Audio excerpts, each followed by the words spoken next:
I had just started my job as a cemetery security guard in a town. They needed someone to keep watch because there had been an exhumation recently. At first, I felt uneasy. The locals had told me about hearing a woman shrieking from the cemetery.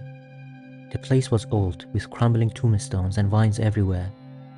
The rusty gate creaked in the wind, and when it rained, the paths turned to mud, making it all the more eerie.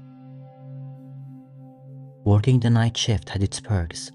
It was quiet and I could catch up on reading in the quiet periods. One night, I found a drunk man who had lost his way home. Another time, I caught some teenage boys looking for a thrill, but nothing too unusual. I was used to strange occurrences, but nothing could have prepared me for what happened one winter evening. I was on duty reading a book when I heard a faint laughter. At first, I thought it was just the wind, but the sound was more like a deep, sorrowful wail echoing through the cemetery. I grabbed my flashlight and stepped out of my cabin, heading toward the sound. The fog was thick, and the tall, twisted trees cast eerie shadows. "You better leave now!" I shouted, hoping to scare off whoever was out there. The laughter stopped. I looked everywhere but found nothing. As I started walking back, I felt like someone was watching me. I turned my flashlight toward the sound and saw an old man standing there, naked and staring right at me. His eyes were hollow, like dark, empty sockets, and his skin hung loose, pale and wrinkled, as if he had never seen sunlight. "Are you okay?" I asked.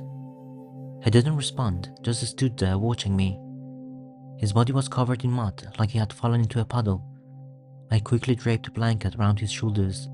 He nodded in thanks, but didn't say a word. I tried to lead him back to my cabin, but he refused. He was freezing, and I was worried he might not survive the cold. "I need you to come with me!" I shouted, thinking maybe he couldn't hear well. His eyes reminded me of my dad, who had Alzheimer's before he died. A few times, my dad had wandered off in the middle of the night, so I thought this old man might be lost too. "What's your name? Do you have an address or phone number?" I asked, even though I wasn't sure he would remember. I was thinking about calling the police when the old man dropped to his knees and started writing something in the wet ground with a stick. He wrote the name Rickman and a phone number.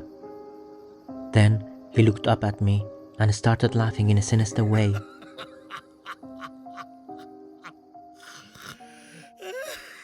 He had rotten yellow teeth, and the whole situation started to make me really uncomfortable. I dialed the number while he stood a few meters away, just watching me. A woman answered and I quickly explained what was happening. There was a long pause before she spoke, her voice trembling with grief and anger. "You must be mistaken.